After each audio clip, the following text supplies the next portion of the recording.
Half an hour outside the sleepy coastal town of Cooktown in the far northern reaches of Queensland, Australia, there is a mountain that does not look like it belongs on this planet. From a distance, it appears as a wound in the landscape, a jagged black scar rising out of an otherwise lush, green, tropical world. Up close, it is worse. Thousands upon thousands of boulders, some no bigger than a fist, others larger than a two-story house, are piled on top of each other in a chaotic, teetering mass that stretches for kilometers. There is no soil visible anywhere. No grass grows between the stones, only bare black rock, stacked in a way that looks less like something nature carved over millions of years and more like something was thrown together in a fit of rage. The locals call it Black Mountain. The Aboriginal people who have lived alongside it for tens of thousands of years call it something else entirely. Kalkajaka, which translates roughly to the place of spear, though many who have studied the region prefer a darker translation that has circulated for generations, the Mountain of Death. For over a century and a half, this place has swallowed people whole. Prospectors searching for gold, stockmen driving cattle through the range, bushwalkers who wandered too close out of curiosity. Entire herds of livestock have vanished into its crevices without a trace, and search parties sent in to find missing persons have, on more than one occasion, become the missing persons themselves. Pilots flying over the region have reported their compasses spinning uncontrollably, as though some unseen force beneath the rock were pulling the needle away from true north. Local Aboriginal communities have avoided the mountain for so long that oral traditions warn children away from it before they are even old enough to understand why. And yet, despite over 150 years of documented disappearances, strange phenomena, and unshakable dread, scientists visiting the region have offered explanations that are almost unsettling in their simplicity. Almost. Because the deeper you look into what is actually happening at Black Mountain, the more the simple explanations start to feel incomplete. Let's start with what we know for certain. The hard geological facts that nobody disputes. Around 260 million years ago, long before dinosaurs walked the earth, a body of molten rock deep beneath what is now northern Queensland began to cool. It cooled slowly over an unimaginable stretch of time, deep underground, under immense pressure, forming an enormous mass of granite. Granite that forms this way, buried and cooled gradually, develops a particular kind of internal structure. It fractures along clean geometric lines as it hardens, creating a hidden lattice of joints and fissures running through the rock in 3 dimensions, like a puzzle that has already been cut but not yet pulled apart. For millions of years, this granite body sat entombed beneath layers of softer rock and soil. But erosion is patient. Wind, rain, and time slowly stripped away everything covering the granite, grain by grain, layer by layer, until eventually the buried joints and fractures were exposed to open air. Once exposed, the forces of weathering attacked those fracture lines aggressively, widening the cracks, rounding the sharp edges, and breaking the once solid mass into the tumbling, disordered piles of boulders you see today. This process is called spheroidal weathering, and it happens in granite formations all over the world. It is, geologically speaking, a well-understood and thoroughly unremarkable process.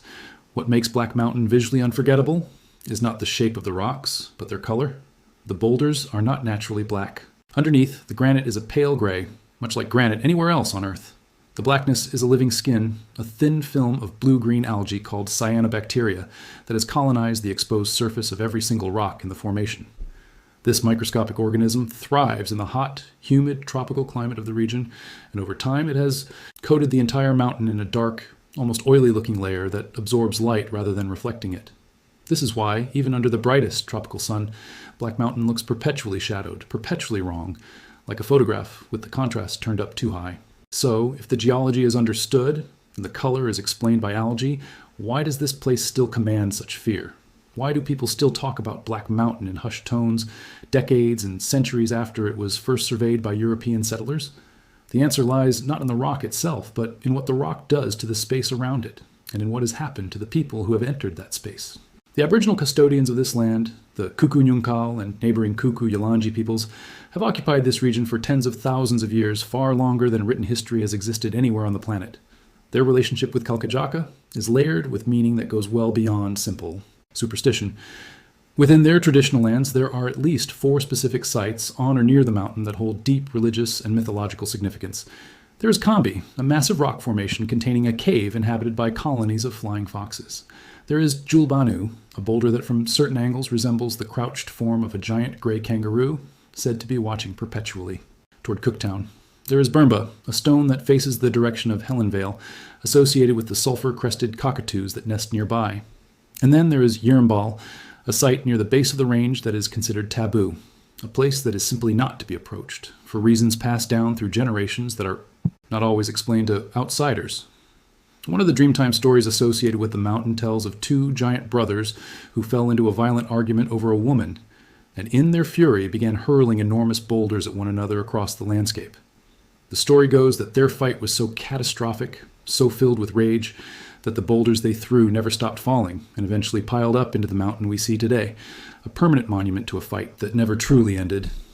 Whether you view this as literal history, as allegory, or as a cultural framework for understanding a genuinely dangerous landscape, the underlying message from the traditional custodians has remained consistent for as long as records exist. Stay away from Kalkajaka. It is not a place for people. European settlers arriving in the region in the 19th century initially dismissed these warnings as folklore, the kind of cautionary tale every culture attaches to unusual or dangerous natural features. That dismissal did not last long. As settlement expanded around Cooktown in the late 1800s, driven largely by a regional gold rush, prospectors and stockmen began pushing into territory the local Aboriginal population had avoided for millennia, and people started disappearing. The stories, when you start collecting them, form an unsettling pattern that spans generations. In the 1800s, stockmen driving cattle through the region reported losing entire portions of their herds near the base of the mountain, animals that simply vanished overnight, despite being fenced in or watched closely with no bodies. No blood, no signs of predation ever discovered.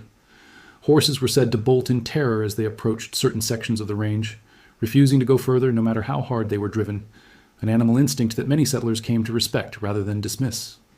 In 1928, a prospector named Q, Packer ventured into the area searching for gold or gemstones. He never returned.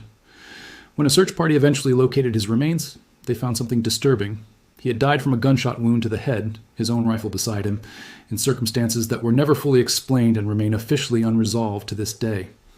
In 1932, a traveler on a hiking trip through the region was reported missing by companions who had lost sight of him for only a short period of time. His body was later found, but the cause of death was recorded as unexplained, a phrase that appears with unsettling frequency in the historical records surrounding this mountain. There are accounts, documented in local archives and referenced in Brisbane's public library records, of two native police trackers who were sent to search for a pair of missing men. Following a trail that led into one of the mountain's cave entrances, only one tracker emerged. He was reportedly too shaken and disoriented to give any coherent account of what had happened inside, and the fate of his companion, along with the two men they had been searching for, was never determined. These are not isolated anecdotes plucked from unreliable sources. They are part of a documented recurring pattern that has led some to compare Black Mountain to the Bermuda Triangle, that infamous stretch of ocean between Florida, Bermuda, and Puerto Rico, where ships and aircraft have allegedly vanished under mysterious circumstances for decades. And just like the Bermuda Triangle, aviators flying over Black Mountain have reported a phenomenon that seems to defy simple explanation. Their compasses spinning erratically or refusing to settle on a fixed heading while passing over the range. Whether this is caused by unusually high concentrations of magnetic minerals within the granite itself, some undiscovered geological anomaly beneath the boulder field, or simply pilot reports that have been exaggerated and repeated until they calcified into legend, is a question that has never been definitively answered by any formal scientific survey. Curiosity about what lies beneath Black Mountain has drawn a number of amateur explorers over the years, despite the very real physical dangers involved. The boulder field is riddled with narrow gaps, deep crevices, and what locals describe as an extensive network of chambers and tunnels running beneath the surface, an underground labyrinth carved not by water, but by the simple, chaotic stacking of massive stone blocks against one another. In 2009, a pair of European explorers, brothers named Ivan and Danny Mackerel, traveled to the region as part of an amateur expedition to investigate the caves beneath the mountain firsthand. Their account of the experience blends genuine first-hand observation with local hearsay and speculation collected from residents of Cooktown, making it difficult to separate verified fact from embellished retelling. But their conclusion, echoed by many who have spent time around the formation, was that Kalkajaka feels fundamentally different from other granite boulder fields found elsewhere in the world. There is, they suggested, a quality to the place that resists rational explanation, even when every individual component of the landscape can be explained by conventional geology. It is worth pausing here to talk about the wildlife because in the middle of all this darkness and disappearance, Black Mountain is also home to something remarkable, species of animals that exist nowhere else on Earth. Deep within the gaps and crevices of the boulder field lives the Black Mountain boulder frog, a small, secretive amphibian perfectly adapted to survive in the deep, cool, humid microclimate found between the sun-baked stones. Alongside it lives the Black Mountain skink, a reptile equally specialized for life within the rock labyrinth, and the Black Mountain gecko, a nocturnal lizard that emerges after dark to hunt among the crevices. Once the punishing daytime heat has faded, these 3 species are found in this specific location and nowhere else on the entire planet, a level of biological isolation that speaks to just how extreme and unique the conditions within this boulder field truly are. The surrounding jungle is thick with life too, but the boulder field itself, despite its barren, lifeless appearance from a distance, harbors an entire hidden ecosystem tucked into the shadows between the stones. It is also home, according to local reports, to giant pythons that use the crevices as ambush, points and dens, and to ghost bats, a carnivorous bat species native to Australia that roosts deep within the mountain's cave systems, emerging at night to hunt. Given the sheer density of these stories, it should come as no surprise that Black Mountain has attracted attention far beyond serious geological or ecological study. Fringe researchers, alternative historians, and self-described mystery buffs have spent decades constructing elaborate alternative narratives to explain what happens here. Some claim the mountain was not formed naturally at all, but was constructed deliberately, an ancient artificial structure disguised by millions of years of apparent weathering, the ruins of some extinct and forgotten civilization whose existence predates recorded human history. Others take this further, suggesting the mountain sits atop a network of dimensional portals or energy vortexes, an idea popularized in part by an episode of the television series Ancient Aliens, which explored Kalkajaka alongside its usual roster of unexplained ancient sites and suggested a connection to extraterrestrial visitation. There are those who have attempted to map a line of latitude running through Black Mountain and connecting it to a chain of other so-called mystical or anomalous locations scattered across the globe, from sites in South America to caves in Madagascar, weaving a narrative of ancient, lost, globally connected civilizations whose secrets are hidden beneath sacred mountains and stone formations on nearly every continent. It is a compelling story, the kind that fuels documentaries and late-night internet rabbit holes. It is also, it must be said plainly, a story built almost entirely on speculation, coincidence, and a very human desire to find hidden meaning in places that frighten us. There is currently no verified scientific evidence supporting the existence of energy vortexes, dimensional portals, or artificial construction at Black Mountain. The site's own most vocal proponents of these theories openly acknowledge, when pressed, that what they are offering is interpretation and speculation rather than proof. So where does that leave us? A place with genuinely unexplained historical disappearances on one hand, and a mountain of speculative, unproven mysticism piled on top of it on the other. This is where more recent grounded research becomes genuinely important because it offers something the wilder theories never could. A set of explanations that are boring, unglamorous, and very likely true. In 2022, researchers working in the region, including a Cooktown-based historian who has spent years documenting the mountain's history, revisited the long list of disappearances with a critical, rational eye. Their conclusion was that the vast majority of cases, when examined carefully, could be explained by a combination of entirely mundane, entirely earthly factors. The remoteness of the terrain alone is a significant hazard. This is dense, difficult country, far from help, where a single wrong step, a fall into one of the countless hidden crevices between boulders, could easily result in an injury with no possibility of rescue. The region is also home to crocodiles, an ever-present and lethal danger in the waterways, and creeks surrounding the mountain, capable of taking a person without leaving any trace behind. Many of the historical disappearances involved individuals who were reportedly intoxicated at the time, wandering into dangerous terrain in a state that severely impaired their judgment and physical coordination. Others involve people with limited swimming ability who may have drowned in nearby water crossings during their journey to or from the mountain. And in at least some documented cases, investigators have not ruled out simple foul play, robbery, murder, or violent disputes disguised afterward as unexplained disappearances in a lawless, sparsely policed frontier region during the era of the This is, in fact, exactly the same conclusion that has been reached again and again about the Bermuda Triangle itself.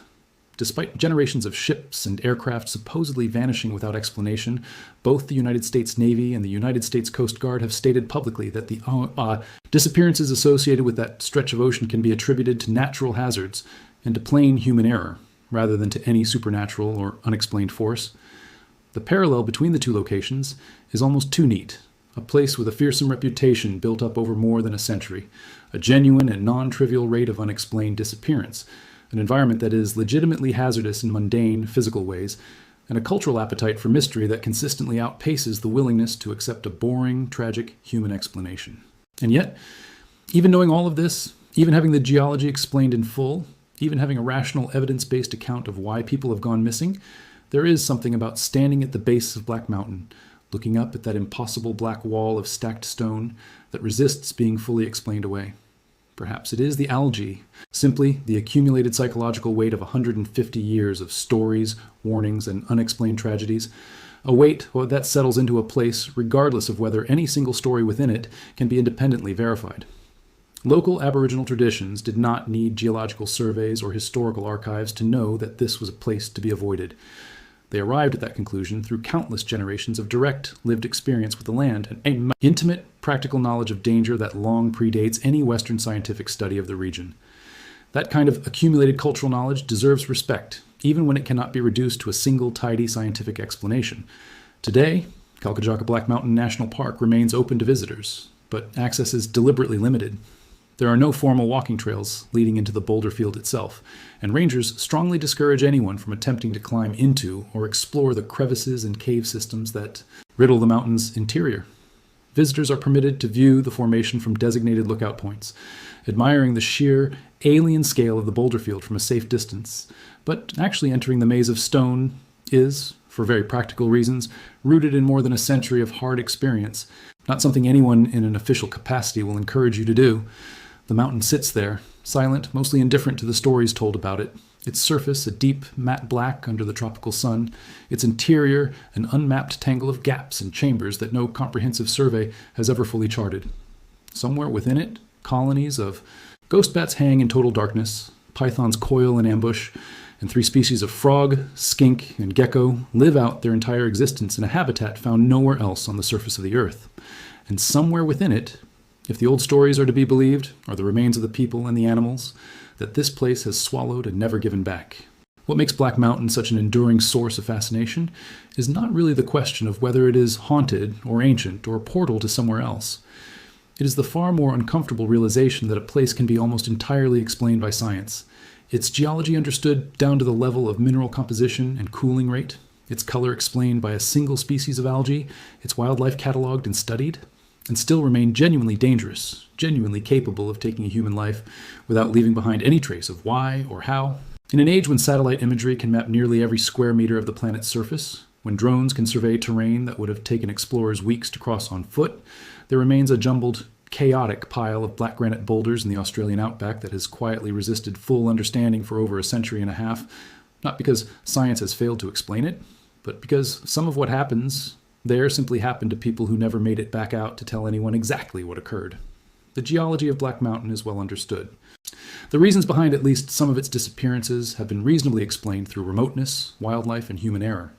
But the full, complete story of everyone and everything that has vanished into its crevices over the last 150 years is a story that, by its very nature, may never be entirely finished.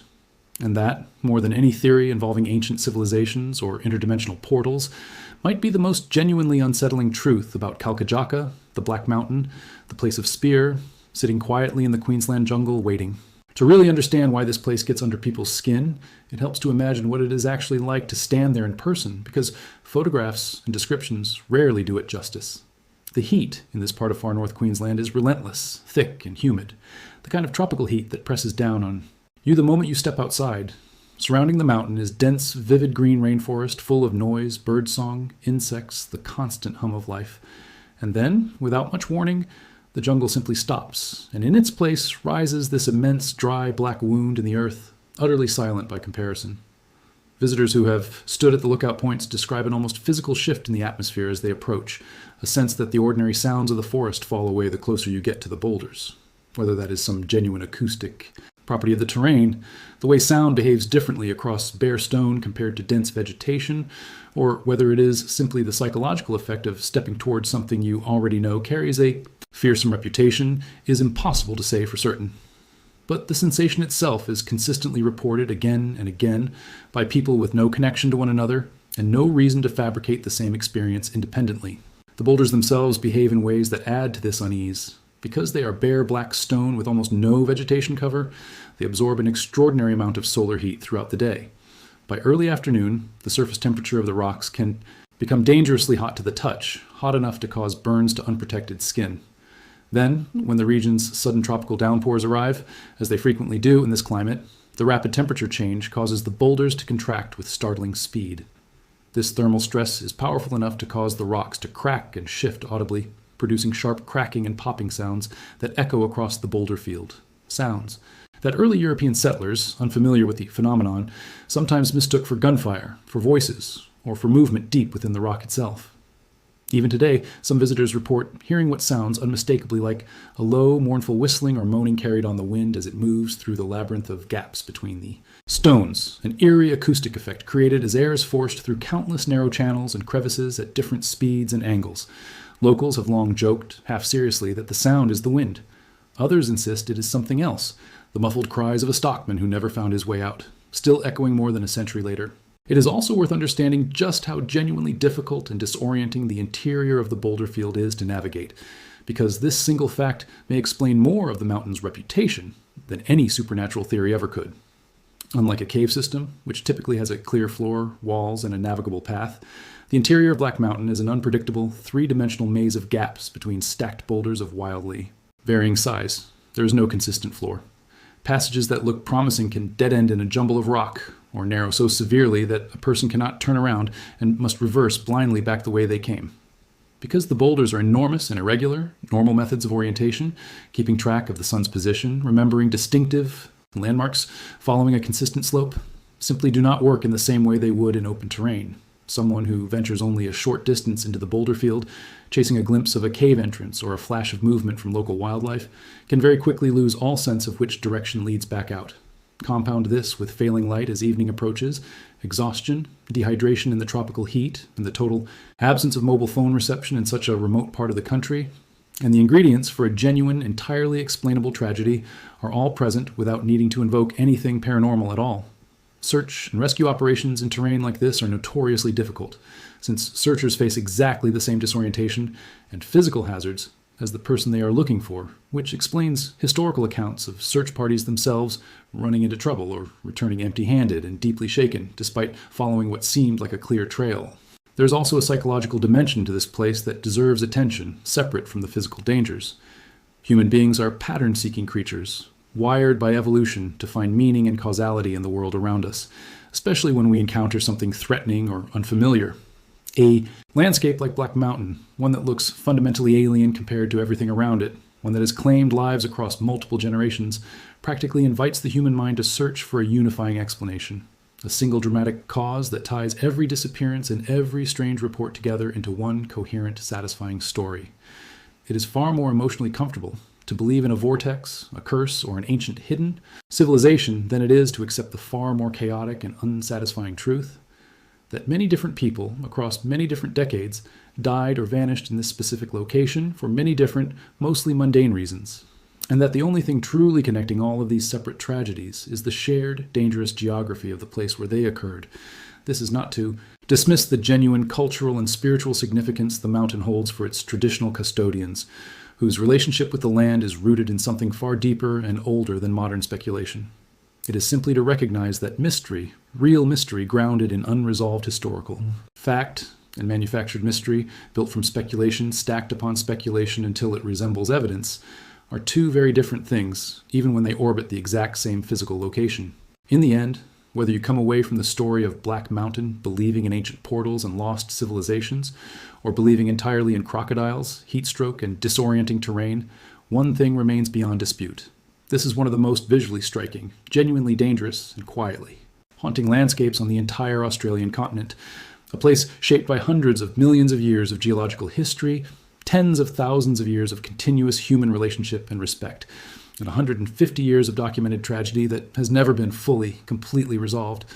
It does not need alien visitors or interdimensional doorways to be extraordinary. The mountain is extraordinary exactly as it is. A pile of ancient stone blackened by algae, riddled with hidden chambers, home to creatures found nowhere else on Earth, sacred to the people who have always known to stay away from it, and still, after everything science has managed to explain, capable of making anyone who stands at its edge feel very small and very aware that some places on this planet are simply not meant to be fully understood.